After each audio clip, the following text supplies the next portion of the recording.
Eleanor's hand rested on the salon door handle, her fingers cold against the brass despite the warmth of the May afternoon. Inside, a woman's voice, light, bitter, edged with something Eleanor couldn't name, cut through the silence. Your wife is a fool if she doesn't see what you're sacrificing. Eleanor pushed the door open, stepped into the room, and said, "Say it louder." The woman at the window turned, pale, startled, visibly unwell, and Eleanor saw what she had spent 3 months preparing to confront. Lady Vivian Hale, the woman her husband visited on Tuesday afternoons, standing in the Ashworth salon with Sebastian between them, like a man watching 2 collisions happen at once. He said nothing. His silence confirmed every assumption Eleanor had built over 90 days of methodical investigation. The scene froze. Vivian's hand at her throat, Sebastian's jaw tight, Eleanor's pulse hammering in her ears. And then the world tilted backward. 7 years earlier, Eleanor had married Sebastian Ashworth in the chapel at Pemberton House, with 400 guests watching and her hand trembling in his. He had held her fingers through the entire ceremony, thumb pressed against her knuckles. And when the vicar paused to clear his throat, a subtle reminder that physical contact during vows was not customary. Sebastian had not let go. She had looked at him and seen a man who could not stop touching her even in front of half the peerage. And she had thought, "This is what my mother never had. This is what I will keep." The marriage that followed had been genuine. 2 sons born, Thomas at 23, James at 26, and a partnership that felt like the rarest thing in their world. A love match that survived its own wedding. Sebastian consulted her on estate decisions. She accompanied him to London during the season and felt no unease when he disappeared into his club for hours. They shared a bed every night he was home. And when he traveled, he wrote her letters that contained actual sentences about what he had seen and thought, not the polite nothings most husbands sent. 18 months ago, something changed. He began arriving late to dinner, distracted, smelling faintly of jasmine. Eleanor did not grow in her garden. He stopped asking her opinion on tenant disputes. He took meetings in London and did not explain their purpose. At first, she told herself it was a state business. Complicated, dull, the sort of thing husbands managed alone. Then she found the glove. It had been tucked into the inner pocket of his traveling coat, small and ivory-colored, yet made of kid-skins so fine it could only belong to a woman of rank. Eleanor had held it in her hand in the middle of their dressing room and felt the floor tilt beneath her. She did not confront him. She did not weep. She folded the glove, placed it back where she had found it, and began to investigate. 3 months of discreet inquiry. Questions posed to her maid, observations noted in her private journal, a visit to the modiste who had made the glove. Led her to a name, Lady Vivian Hale, younger brother's widow, lived quietly in a modest London townhouse, received Sebastian on Tuesday afternoons when her household was reduced to a single servant. Eleanor did not need more than that. The pattern was sufficient.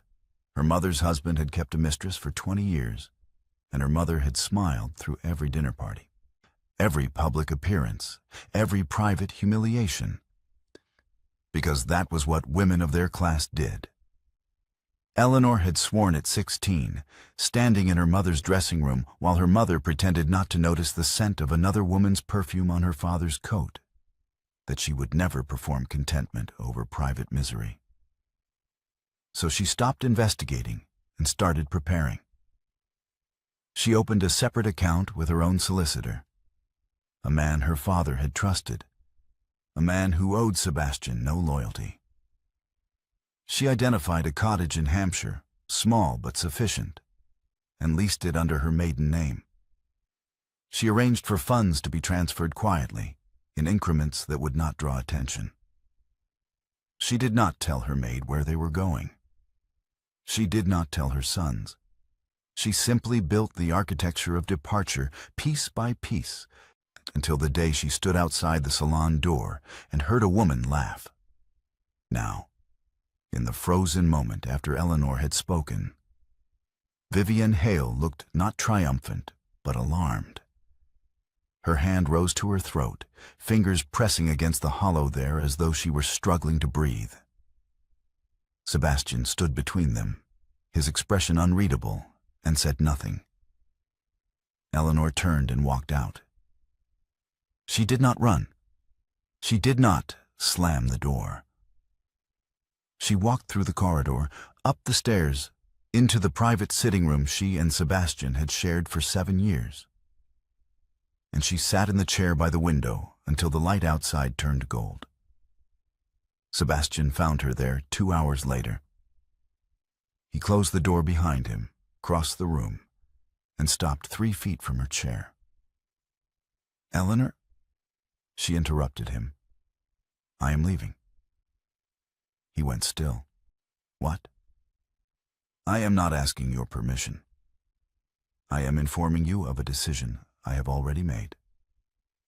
She kept her voice level, her hands folded in her lap. "I have leased a cottage in Hampshire. I will depart within 3 days. The boys will remain here with their governess until I am settled, and then I will send for them." "Eleanor, please." "I do not need to hear what you were doing with her." She looked at him directly, her gaze steady. "I need you to understand that I am not my mother. I will not perform contentment over private misery.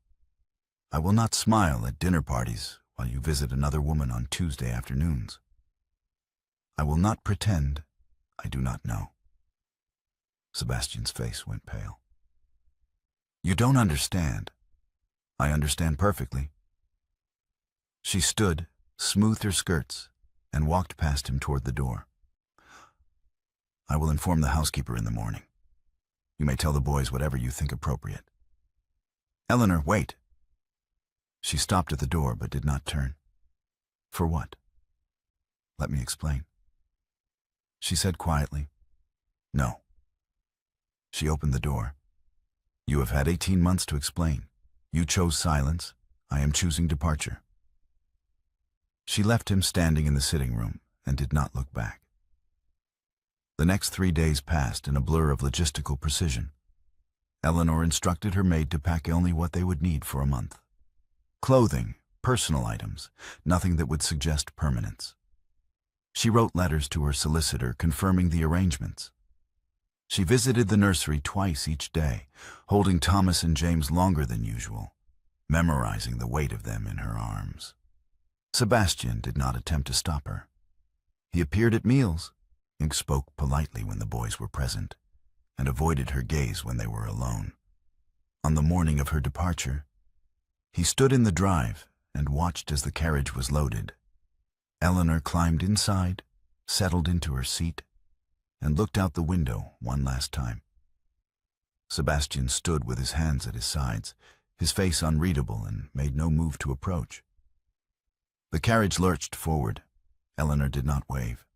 She kept her eyes on the road ahead and told herself this was the right choice, the only choice, for a woman who refused to become her mother.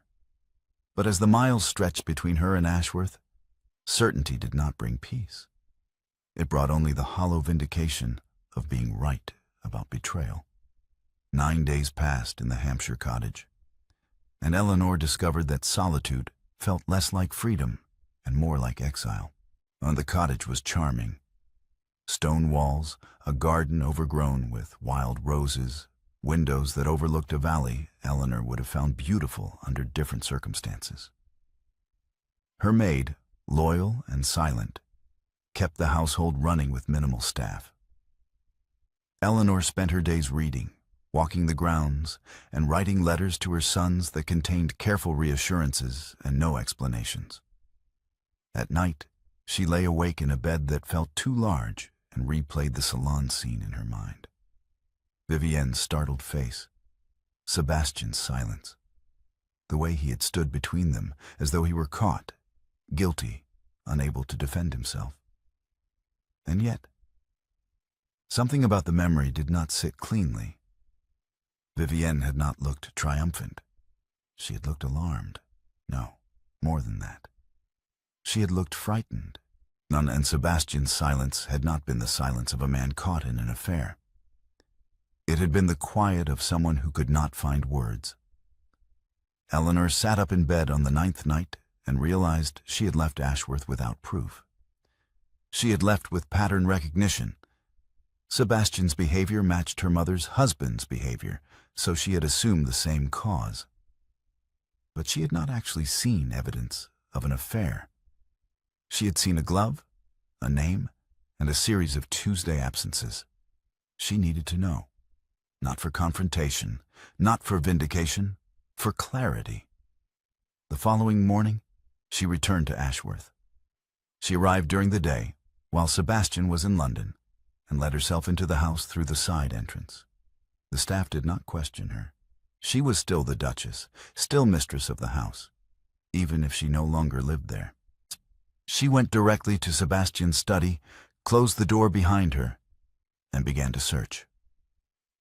She expected love letters, sentimental tokens, evidence of the affair she had spent 3 months assuming.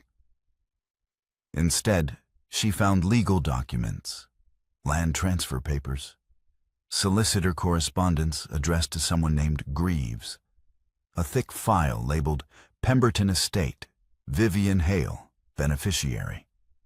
Eleanor pulled the documents from the desk drawer and spread them across the surface, trying to make sense of what she was reading. Parcels of land, deeds, a letter from Greaves discussing restitution protocols and fraud mitigation. She did not understand. She gathered the documents, placed them in her traveling case, and left Ashworth before anyone could ask why she had come. 2 hours later, she sat in the office of Mr. Halford, and her father's former solicitor, and watched his face go pale as he read. "Where did you get these?" Halford asked, his voice quiet. "My husband's study." Eleanor leaned forward in her chair. "What are they?" Halford set the papers down, removed his spectacles, and looked at her with an expression she could not name. "Your Grace, do you know who Lady Vivienne Hale is?" "My husband's mistress." He shook his head slowly. "No. Lady Vivienne Hale is your husband's late brother's widow." Eleanor went still. "Robert's widow?" He nodded. "Yes. These are restitution papers. Someone is attempting to return property that was fraudulently obtained." Eleanor's pulse hammered in her ears. "I don't understand." Halford picked up one of the deeds and pointed to a signature at the bottom. "This document transfers 3 parcels of land, Lady Vivienne's dowry lands, into the Ashworth estate. The signature is attributed to the late Duke of Ashworth, your husband's father. But the transfer occurred 2 years ago, 6 months before the old Duke died. The timing is suspicious." "Suspicious how?" "The old Duke was bedridden for the last year of his life. He did not conduct estate business. He could not have signed this document." Halford set the deed down. "Someone forged his signature." Eleanor stared at him. "Who?" "Based on the correspondence in this file, I believe it was Robert Ashworth." Halford opened the thickest folder and pulled out a letter, old, seawater stained. The ink faded. "This is a confession. Written aboard ship. Robert admits to forging the documents and transferring his wife's dowry lands into the family estate. He stole from her, Your Grace. And your husband has been trying to return what was taken." Eleanor took the letter with trembling hands and read. Robert's handwriting, slanted and hurried, filled the page. He described the forgery in detail, how he had traced their father's signature, how he had filed the documents while the old Duke was too ill to notice, how he had justified it to himself as a temporary measure to cover gambling debts. He begged Sebastian to take care of Vivienne and the boy.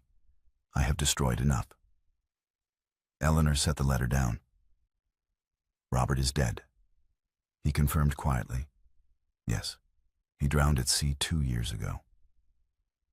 Halford pulled another document from the file, a medical report. "Lady Vivienne is dying. Consumption. The physician estimates she has months, perhaps weeks." Eleanor's hands went cold. "Sebastian has been meeting with her." "To arrange the restitution, yes." Halford tapped the correspondence from Greaves. "But there is a complication. If the forgery becomes public knowledge, the fraud nullifies Lady Vivienne's marriage settlement retroactively. She loses her widow's pension. Her son loses his inheritance claim to the secondary estate Robert left him. Your husband has been attempting to restore the lands privately, through legal channels that do not expose the crime." Eleanor sat in the chair and felt 3 months of architectural certainty collapse beneath her. "Every meeting," she said slowly, "every Tuesday afternoon, was a legal consultation." Halford closed the file. "Your husband has been working with Lady Vivienne's solicitor to undo a fraud committed by a dead man without destroying the dead man's wife in the process." Eleanor looked at the document spread across Halford's desk, the evidence of a crime she had misread as evidence of an affair, and realized she had been wrong. Not about Sebastian's secrecy, not about his absences, but about their cause. "Why didn't he tell me?" she asked, her voice barely audible. Halford pulled another letter from the file and handed it to her. "This is from Lady Vivienne to your husband, dated 14 months ago. She begs him not to involve anyone else. She feared exposure would reach the courts before the restitution was complete." Eleanor read the letter. Vivienne's handwriting was small, precise, desperate. She wrote, "I know what I am asking of you, and I know the cost of silence. But my son's future depends on secrecy. If society learns what Robert did, the scandal will destroy what little he left us. Please, I beg you, do not tell anyone, not even your wife." Eleanor folded the letter and placed it on the desk. She looked at Halford. "She is dying," he confirmed. "Yes." "And Sebastian has been trying to save her son's inheritance." He said simply, "Yes." Eleanor stood, gathered the documents, and placed them back in her traveling case. "Thank you, Mr. Halford." "Your Grace." Halford rose from his chair. "What will you do?" Eleanor looked at him. "I am going to speak to Lady Vivienne." Vivienne Hale's London townhouse was smaller than Eleanor had expected. A modest address in a quiet square, the sort of residence a widow might maintain on a limited income. Eleanor stood at the door for a long moment before knocking. A maid answered, elderly and wary. Eleanor gave her name, her title actually, because rank opened doors that courtesy could not, and waited in the small entrance hall while the maid disappeared upstairs. 5 minutes later, Eleanor was shown into a sitting room on the first floor. Vivienne Hale sat in a chair by the window, visibly unwell. She was thin, her hands trembling as she poured tea, her skin pale in a way that suggested illness, not fashion. She looked up as Eleanor entered, and her expression shifted from confusion to understanding. "Your Grace," Vivienne said quietly. She did not stand. "I did not expect you." Eleanor crossed the room and sat in the chair opposite. "I came to ask you a question." Vivienne set the teapot down carefully. What question?" "What did you mean?" Eleanor said, her voice steady. "When you called me a fool?" Vivienne went still, her hands stilled in her lap. "You heard me," she confirmed. I did. Vivienne closed her eyes briefly, then opened them and looked at Eleanor directly. I did not know you were at the door. I would not have spoken so carelessly if I had. That is not an answer. Vivienne took a slow breath. I was not mocking you, Your Grace. I was warning your husband that his silence was destroying his marriage. I said you would be a fool not to see what he was sacrificing. I meant it as a rebuke to him, not an insult to you. Eleanor studied the woman across from her. Pale, trembling, clearly unwell, and felt the last of her certainty crumble. You were not laughing at me. She said softly, No, I was angry at myself. No, I have cost your husband 18 months of peace, and it seems, his wife's trust. I am the fool, Your Grace. I asked him to carry my secret because I was afraid, and I did not count the cost to him. Eleanor leaned forward slightly. Why did you need secrecy? Vivienne looked down at her hands. If society learns that Robert forged the land transfers, the fraud nullifies my marriage settlement retroactively. My widow's pension disappears. My son, he is 8 years old, loses his inheritance claim to the estate Robert left him. Your husband has been trying to restore what Robert stole without exposing what Robert did. I begged him not to tell anyone, including you, because every additional person who knows is a risk to my son's future. Eleanor sat back in her chair. You were not his mistress. She said quietly, No. I was his burden, and I asked him to carry a secret that was not his to carry, and I knew it would hurt him. I knew it would hurt his marriage. But I was terrified, Your Grace. I am dying.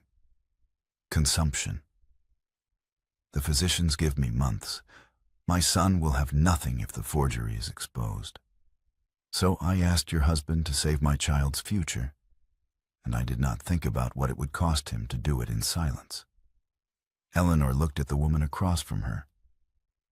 Not a rival, not an enemy, but someone as trapped by silence as Eleanor had been, and felt something shift in her chest.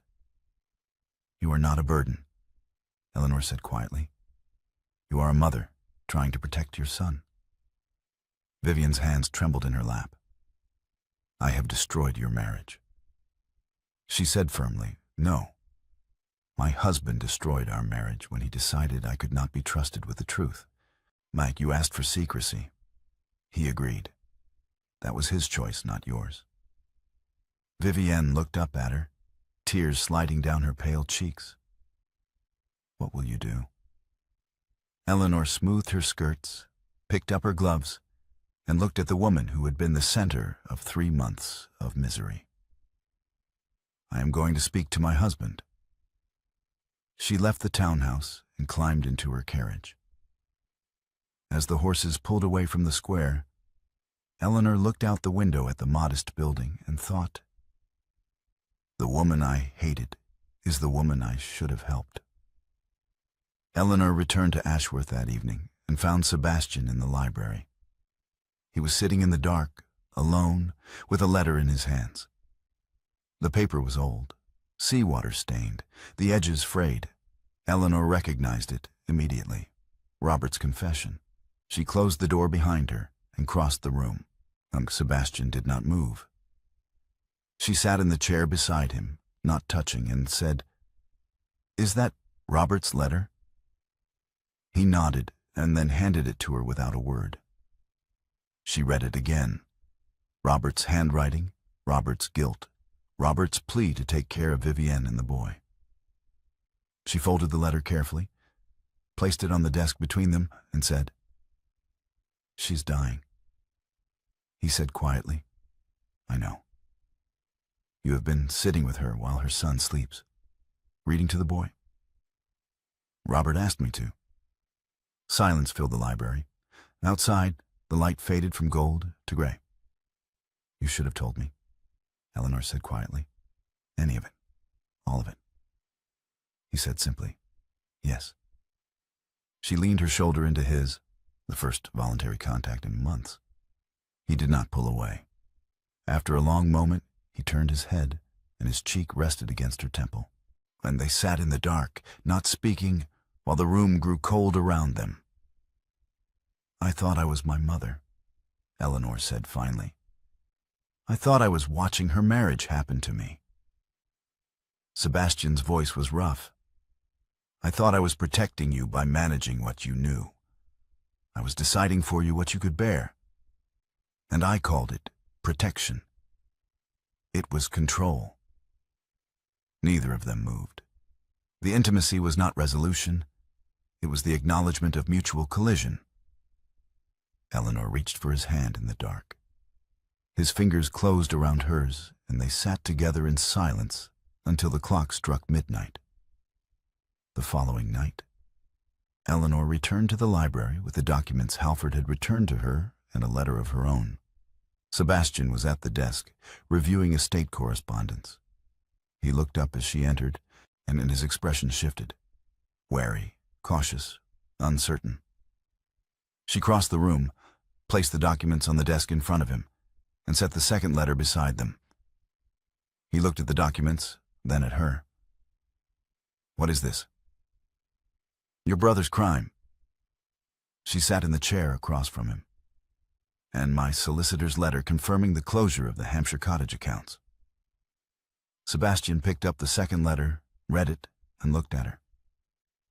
"You closed the account." She shook her head. "No. I transferred it into my own name. The cottage remains leased." He understood immediately. She was choosing to stay, but not surrendering the capacity to leave. "Eleanor, your brother robbed her," Eleanor said, her voice steady. "You spent 18 months trying to give it back, but you never told me. She asked me not to. And you decided her request outweighed my right to know why my husband stopped being present in his own marriage." Sebastian set the letter down. "Yes." Eleanor leaned forward. "That is not protection, Sebastian. That is a decision about what I was allowed to understand about my own life." He had no defense. He did not offer one. "You are right. I decided for you. I told myself it was loyalty. It was control." She pushed the restitution documents across the desk toward him. "Finish what you started. Restore her lands. Keep Robert's secret if that is what keeps her son's inheritance intact.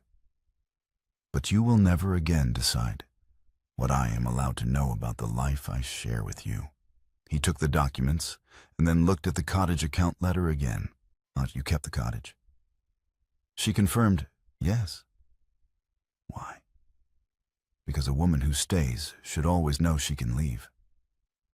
She met his gaze. "That is the thing you failed to understand.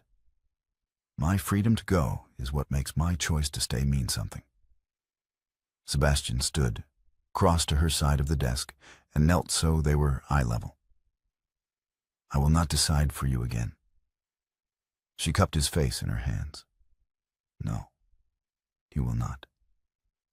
She kissed him, not gently, not tentatively, but with the force of two people who had nearly lost each other to the wrong story. His hand moved to the back of her neck, his fingers threading through her hair. Hers gripped the front of his coat, pulling him closer. The kiss was not reconciliation. It was reclamation. When they finally pulled apart, both breathing hard, Eleanor rested her forehead against his, where I went to see her. Sebastian went still. "Vivienne?" She confirmed, "Yes." "What did she say?" "That she asked you to carry her secret, and she knew it would cost you. That she was afraid for her son." Eleanor's voice softened. "That she was not mocking me. She was warning you." Sebastian closed his eyes. "I should have told you." She said quietly, "Yes. But I should have asked. I should have demanded the truth instead of assuming I already knew it." He opened his eyes and looked at her. We both failed. She said softly, yes. But we are still here. They stayed in the library until dawn, talking in low voices about Robert's crime, Vivian's illness, the restitution that still needed to be completed, when the first light crept through the windows. Eleanor fell asleep in the chair with Sebastian's coat draped over her shoulders. He did not wake her. He sat at the desk, watching her breathe, and thought, I almost lost this. Spring arrived 6 months later, and with it, a letter from the solicitor. Eleanor stood in the Ashworth garden, reading the final confirmation. The restitution was complete. Vivian's dowry lands had been legally restored to her son's name through a private settlement that left Robert's fraud unexposed. The boy's inheritance was secure. The widow's pension remained intact. Vivian had not lived to see it. She had died in January, with Sebastian and her son at her bedside. Eleanor folded the letter and looked at the garden around her. Green and alive. The borders filled with roses and lavender, and in the corner beneath the library window, a white jasmine cutting she had planted in February. The scent that had once meant betrayal now grew in soil Eleanor had chosen. She walked back into the house and found Sebastian in the library, reading estate correspondence at the desk. She crossed the room, placed the solicitor's letter beside his papers, and sat in the chair beside him. He read the letter, then looked at her. It is finished, she confirmed. Yes. He set the letter down and reached for her hand. Vivian would have been grateful. She said quietly, I know. I am glad you kept your promise to Robert. They sat in silence for a moment, and then Thomas appeared in the doorway, his face flushed with the kind of guilt only an 8-year-old could produce. Mother, Thomas said, his voice small. James drew on the wall again. Eleanor looked at Sebastian, and he was already smiling. She stood, crossed to the doorway, and looked at the library wall. Crayon marks, blue and green and red, stretched across the paneling in a child's attempt at a ship. She turned to Thomas. Which wall? He pointed. This one. Eleanor looked at the drawing, then at Sebastian, who had risen from his desk and was standing beside her. His hand found hers. Should we scold him?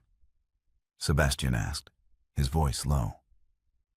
Eleanor studied the crayon ship, lopsided, enthusiastic, unmistakably James's work.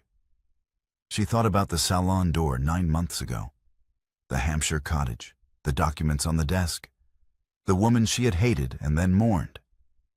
She looked at Sebastian. No. He asked, no? It is a wall, Eleanor said simply. It has survived worse damage than crayon. Sebastian's smile widened. He pulled her closer, his arm around her waist, and they stood together, looking at the mark their son had made on a room that had witnessed their collision and their recovery. Thomas, uncertain whether he was in trouble, shifted from foot to foot. Mother? Eleanor turned to him. Tell your brother that next time he should draw on paper. But this time we will leave it. Thomas's face brightened. Really? She confirmed. Really? He ran off, shouting for James, and Eleanor leaned into Sebastian's side. The cottage account, Sebastian said quietly. You have not used it. She said simply, no, I have not needed it. You should keep it. Why? Because a woman who stays should always know she can leave. That was the thing I failed to understand. Your freedom to go is what makes your choice to stay mean something. Eleanor reached up, cupped his face in her hands, and kissed him. I am staying, he said quietly. I know. But I am keeping the cottage. He said simply, good. They stood in the library, surrounded by crayon marks and legal correspondence and the life they had almost lost. And Eleanor thought, this is what my mother never had. This is what I have kept. Outside, the jasmine bloomed beneath the window, white and fragrant, a scent that no longer meant betrayal, but something harder won and far more valuable. A marriage built not on certainty, but on the willingness to learn what they did not know.